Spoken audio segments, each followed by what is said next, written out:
Wow, that was a great. Thank you, Michael, Michelle, and Kathy. Thank you so much. Up next, let me welcome Anthony Giordano of CERMO, Dr. John Ripp of Mount Sinai, and Dr. Vivian Pender, president of the APA, for a discussion of banishing burnout with best in class technologies. Burnout is a very, very important topic, and you're going to hear some kind of different viewpoints about this than maybe you've heard before. And I'm really excited for Anthony to kick this off. Anthony, please take it over.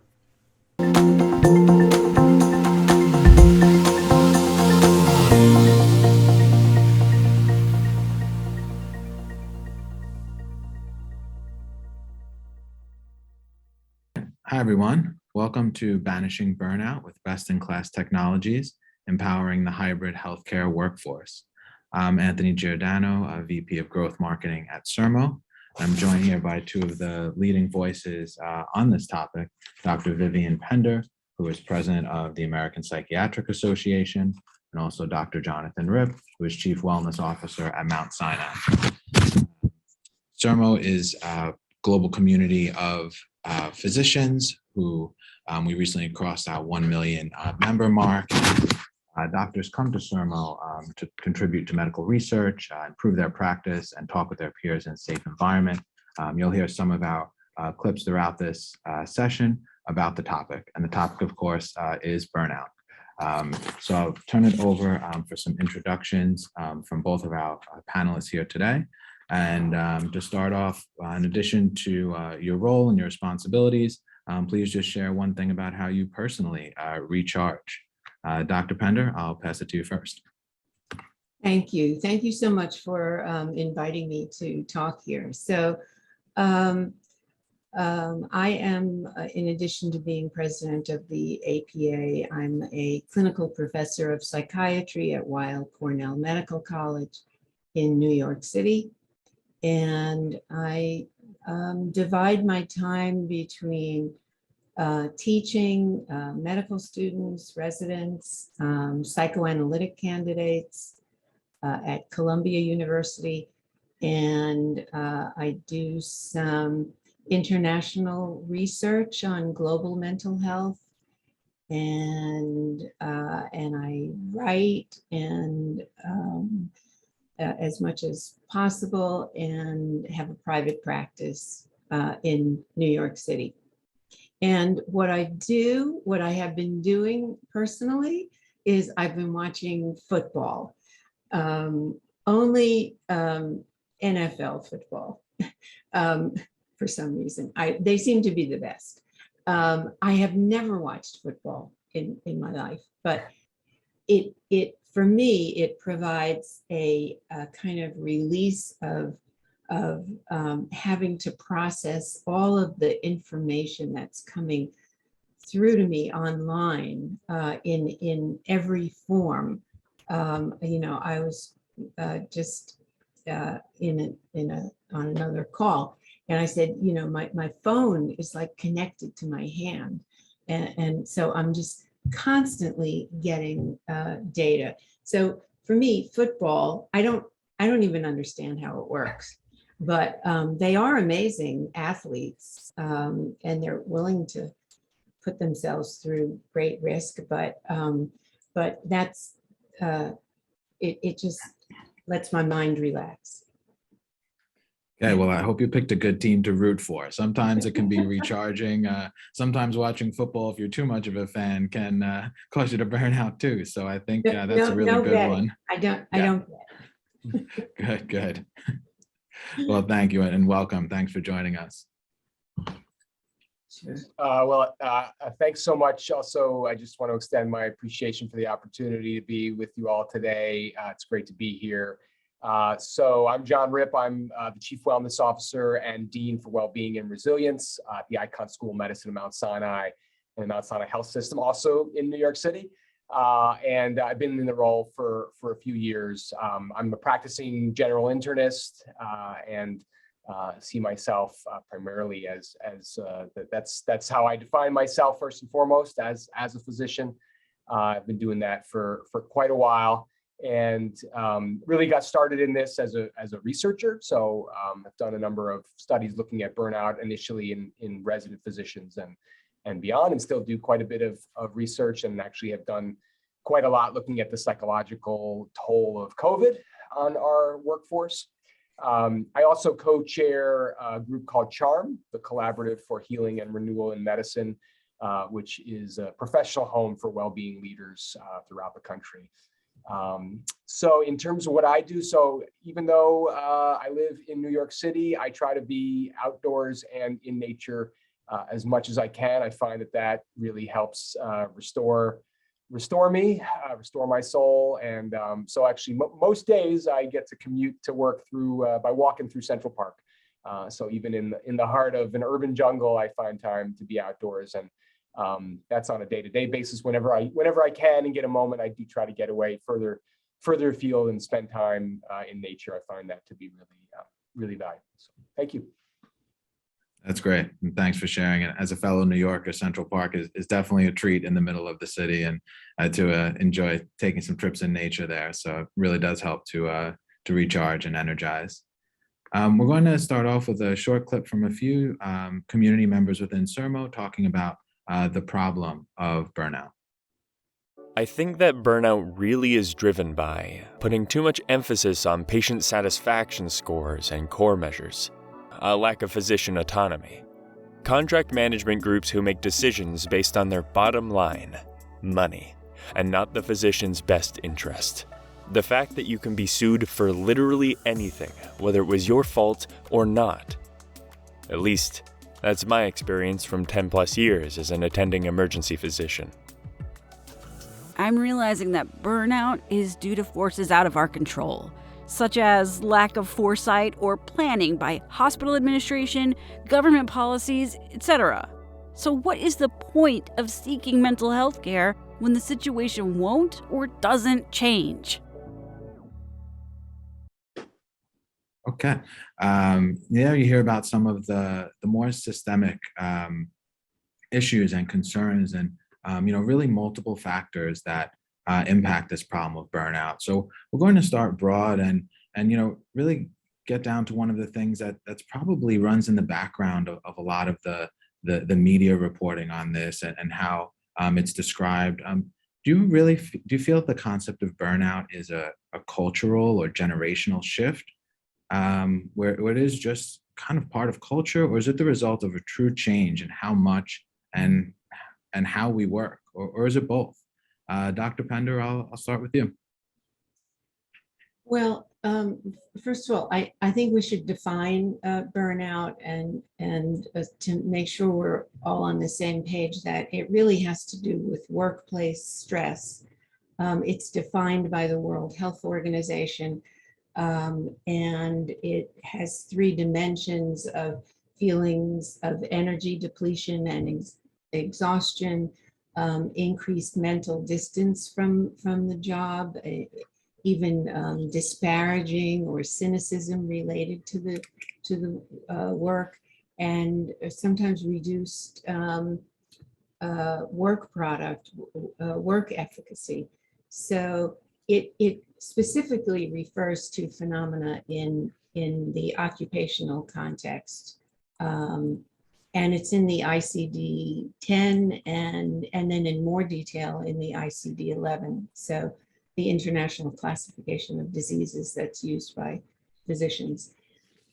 So that said, currently there is so much online information as well as requirements that I think that it is worse now, because people are expected to be available 24/7 essentially in a lot of workplaces.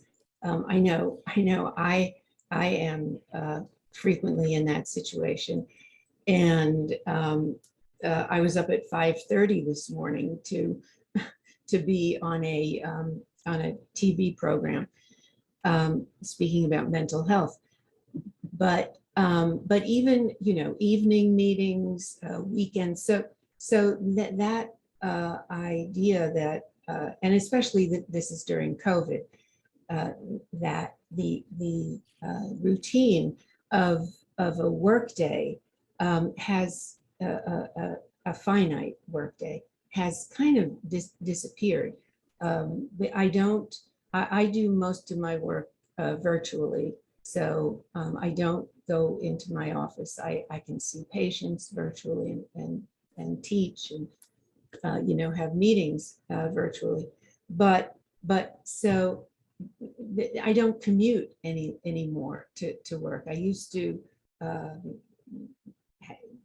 get up in the morning, have breakfast, and then get in my car or walk somewhere to work. Now, I go to my home office and turn on my computer, and then just can go, as I said, all day and into the evening on weekends. And so there's no buffer that I used to have. And I think that's true for a lot of people, but I'll stop there and let, Yeah. Yeah, I totally agree with that. And I'm so appreciative that Dr. Pender framed sort of these constructs, these terms. And I think sometimes, and I'll give a little more framing before answering your question directly about the cultural generational aspects of this. But, so oftentimes we use terms and they can mean different things to different people. Burnout is a defined syndrome. It's been well studied for decades. And so it's important that when we are talking about burnout, I mean, those of us that study it, we have a clear definition in mind.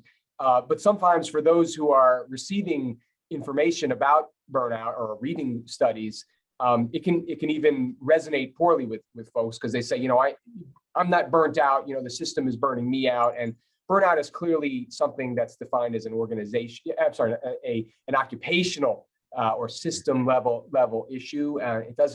It shouldn't be interpreted as placing blame on an individual or a deficiency in resilience, that sort of thing. And there are many ways to capture the well-being of a community, of a workforce, of a healthcare workforce. There's a lot of folks that talk about moral distress as another element that's at work here that's kind of eroding our overall well-being. Certainly, we've seen that in COVID when dealing with circumstances that were unprecedented, levels of trauma, literally experiencing the trauma of so many patients, so many sick patients dying without, particularly in the beginning, without having any treatments. So that was very distressing. So it's important that we distinguish, we know what we're talking about, because actually it lends to what our solutions can be. And so if we confuse the matter, it can be confusing. It's a very complex issue. There's many things driving burnout. And I do think we've seen it more in this generation, if you will, because the system level drivers that are at work that have emerged over the last couple of decades that are largely responsible for this are to some extent are new, or they weren't seen a few decades ago. So it's critical to think about it in that way. And so I would agree. I think in part, we are seeing more burnout, and that has to do with the way in which the healthcare system has evolved in recent years. You mentioned generational. I think also there are generational aspects that play into this. Certainly, I've seen. I'm sure Dr. Pender can speak to this, more intelligently than I can, given her expertise. That the current generation, I think, is more open and comfortable and feels less stigmatized, seeking out and talking openly about the distress that they're experiencing. But again, important to distinguish burnout from other mental health diagnoses, which have different, have different drivers and more importantly, need to be addressed differently with treatments. There's some overlap. I think some folks who are burnt out may be more inclined to or at risk for, if they're already at risk for a mental health diagnosis, but they are also very distinct issues as well and require different approaches to some extent. Yeah, thank you. And having that definition and really tracking what the impacts are and the visible and medical signs of that condition are really helpful to define burnout.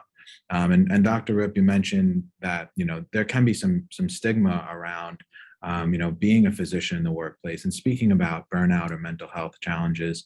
How do you think we can normalize and protect our HCPs to make sure they receive the care that they need?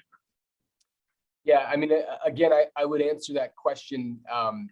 I would answer it delicately, right? Because, you don't want to suggest that the folks who are burnt out need to, that it's their responsibility to take it upon themselves to not be burnt out. I think when we're talking about addressing the burnout problem, we really need to focus on the system and thinking about solutions that unload the clerical burden, the inefficiencies, and also promoting a culture that enhances the well-being, that supports the workforce, and that includes leaders who understand and speak to those issues. So creating a system that enables well-being, that doesn't promote burnout. So that's critical.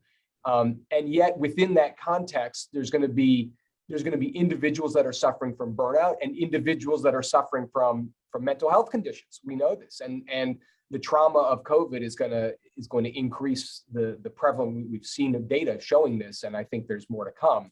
So we need to have, it's now more than ever, having a clear message that speaks to all of these differences and similarities is really important.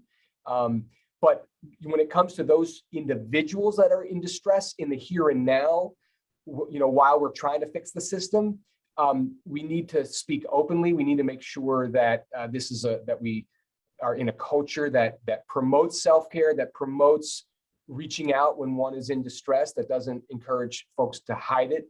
We need to work on regulatory processes that enable our healthcare workforce to seek care when they need it, whether it's for mental health or self-care. And so it's critical that the message is clear. As a concrete thing, one initiative you can do, you can get folks who are in leadership positions and not, a mix of folks, to talk openly about their own stress. Encourage leaders to be vulnerable and speak about how they are undergoing distress, and maybe how even they are seeking out self-care or psychiatric care. We've been able to successfully do that here at Mount Sinai, and I encourage places to do it to advance that message. That's great. I love that. And bringing together not just the leaders, but a mix of people throughout the organization to show that really this is, an issue that can and does affect anyone, no matter their role. A lot to unpack there in the solutions, and we will as we move into the next section. But one last question on the problem, I just want to ask Dr. Pender. You spoke about the workday really extending to 24/7, and really like to dig into a little bit of the adoption of telehealth, right, and more of a hybrid healthcare workforce. How has that impacted burnout? Maybe you could speak a little more about that, not just your own experience, but the experience of other members and colleagues that you work with. Sure.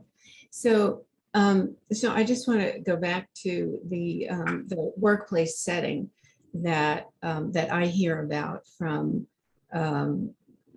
residents in training and people who are salaried by hospitals or clinics.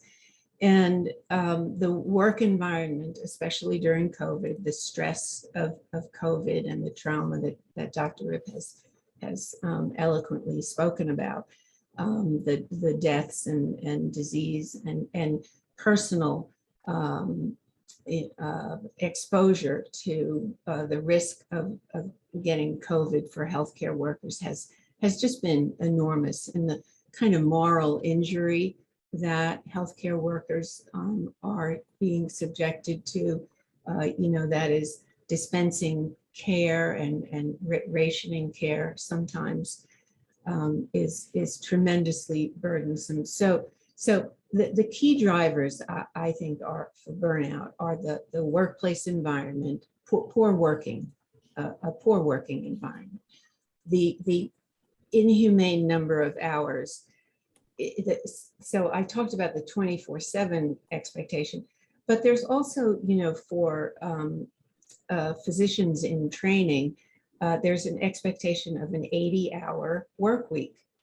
And I hear lots of reasonable complaints that, after a certain number of hours at work, they can't think anymore.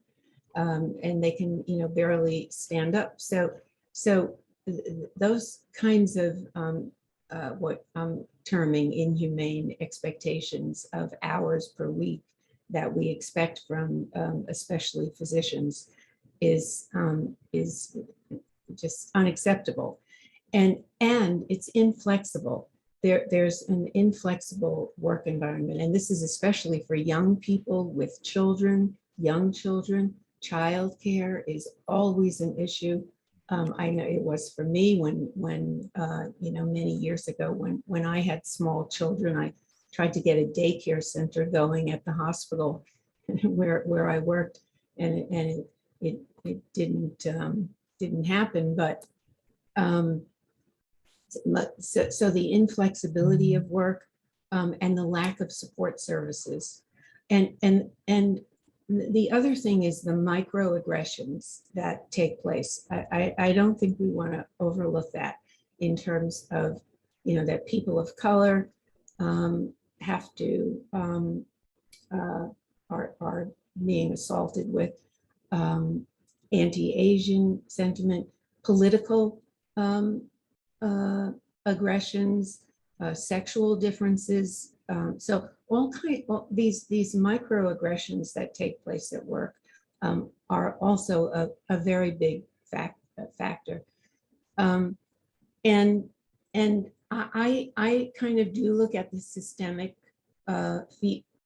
factors, because those could be changed for a lot of people, no matter how much exercise and good food and good sleep we recommend for people to or to take care of their health and their mental health.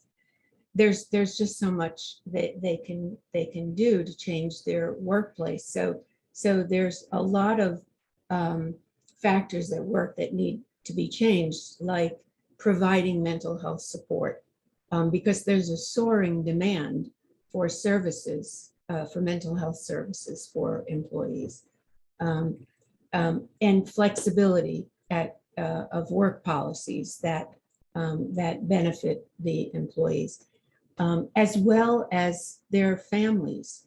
So we not only have to focus on employees, but in addition, their families, their children, or other people that they take care of. Sometimes they're taking care of older parents, and promoting workplace policies that emphasize mental health needs. So it's not only kind of pathologizing depression, anxiety, or whatever disorder one might have, but just what is general good mental health?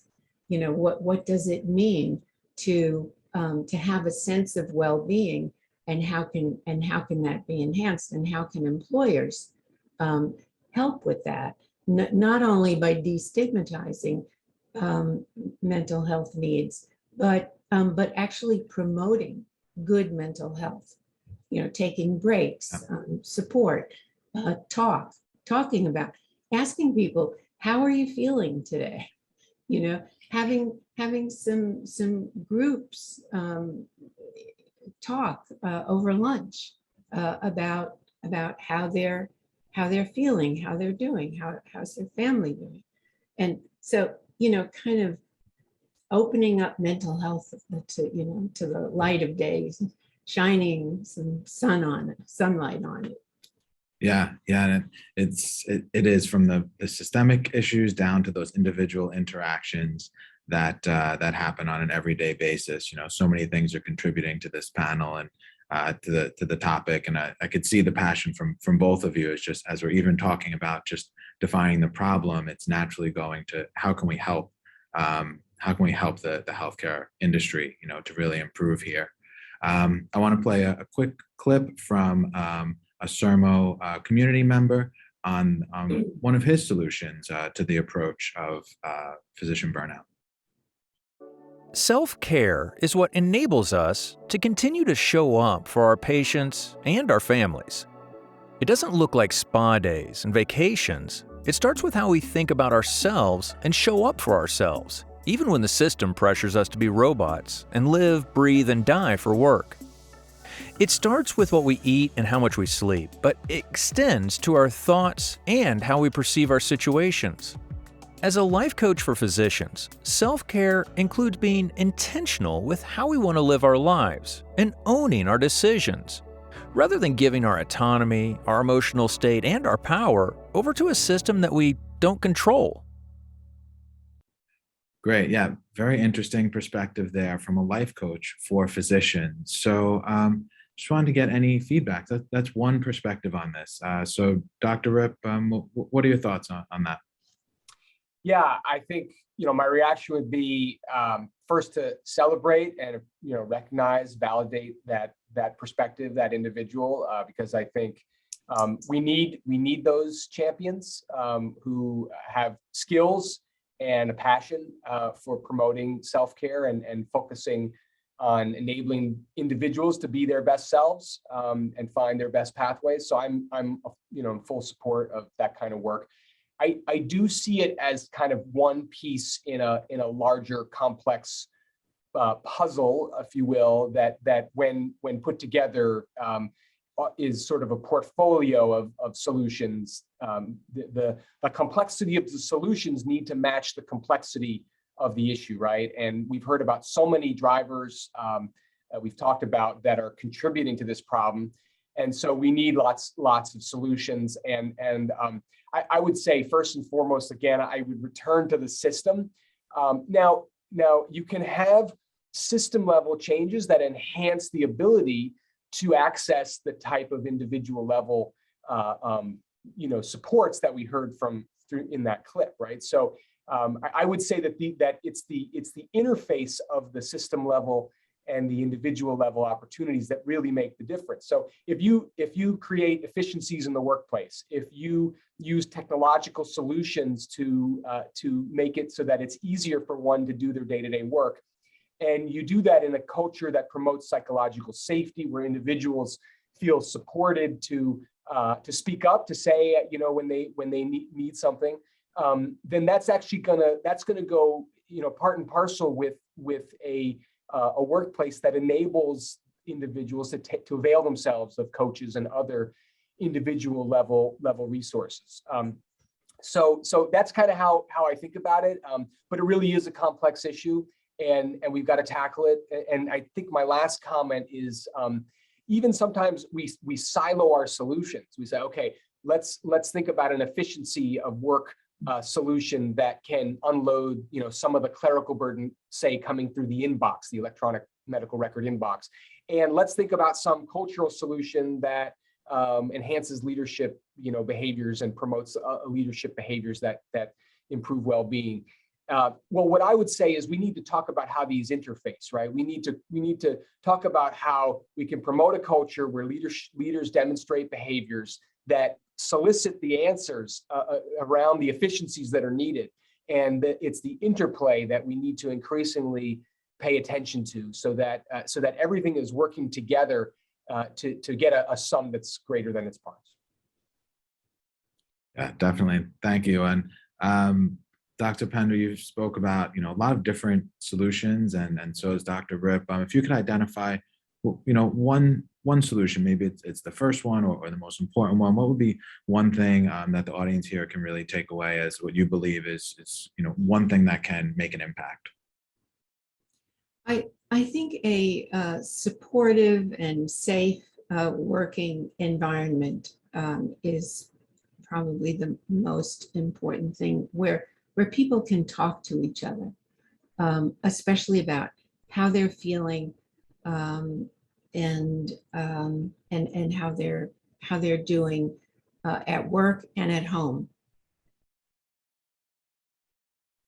So kind of actively asking them. Yeah, definitely. And now we'll transition over to the role of technology and how it can help with banishing burnout. how do you how important is peer-to-peer connection in combating burnout? And how can we use technologies to make clinicians really feel more connected? Since Dr. Penda, you were just speaking about a safe environment, between doctors and between the overall staff. Maybe you can take this one. So how important is that peer-to-peer connection in combating burnout? Well, I think it's crucial to have social connections. People's survival depends on that. There's been a tremendous amount of loneliness lately, and that's harmful to health. So definitely, the peer-to-peer connections. Unfortunately, most of it is being done over Zoom, or virtually, and so that it makes it more difficult to connect that way. I find that people I've known for a long time, I can see them on Zoom, and we know each other. We've had dinner together or whatever. So I know their families. It's a lot easier. But meeting people for the first time, I think there has to be some compensation for this virtual nature, because so that we can connect with each other, because social connection is really critical for people. Definitely. And Dr. Ip, same question to you. How do you view the peer-to-peer connections in terms of combating burnout? Yeah, so I was just pulling up some work that's been recently done. So let me answer that question in two ways. So I'm going to push a little bit, because peer-to-peer connection, building community, increasing a sense of belonging and connection is a critical element, and one element in a broad picture of potential solutions. So I don't want to diminish in any way the importance of it by suggesting that it's one piece, again, of this complex puzzle. So it is critical. So we at Mount Sinai are actually in the process of coming up with sort of a common practices or best practices list of how to build community using virtual platforms. There's plenty of ways to do this, and you don't need to reinvent the wheel, whether you integrate short activities at the beginning of standing meetings or have entirely new virtual meetings and sessions. There's all kinds of great ways to promote community in the world that we're living in right now. And so I strongly encourage that. But where I sort of thought the question was going around technological solutions to address the burnout problem was really around how do we use technology to enable people to do their best work, to do their work in a way that's more efficient, and to enhance the meaningful aspects of work and decrease the meaningless aspects of work. We're probably all familiar at this point with the term pajama time and the amount of time that the typical clinician spends just documenting their notes. And some sobering data that I saw just recently presented at a National Academy of Medicine proceeding showed that even with the recent CMS E&M changes in documentation, which kind of loosened up the requirements for documentation, there was basically no change in the amount of time spent by clinicians in documenting. It's a little bit concerning, and part of that probably has to do with our culture and all the reasons why we document the way we do. But the point being is that we really need to leverage technology to diminish the amount of time that we're spending on these meaningless tasks, which seemingly are increasing. And you mentioned telehealth earlier.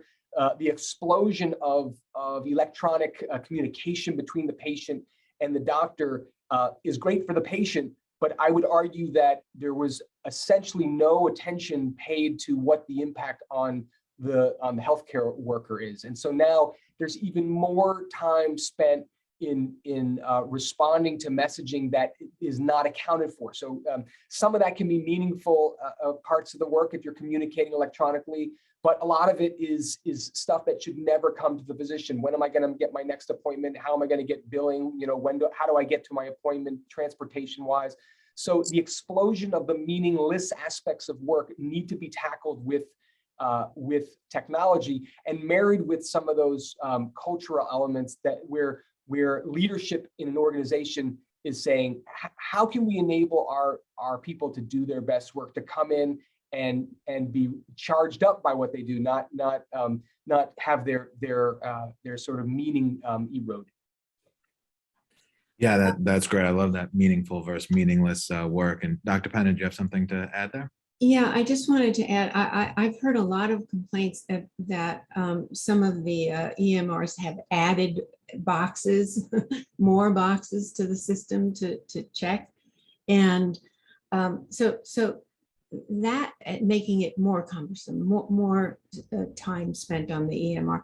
So there is voice technology that could easily be used instead of having to pour over the screen and check the box. Might be a little easier. The other thing that's that we do at New York Presbyterian Hospital in the emergency department is they use scribes.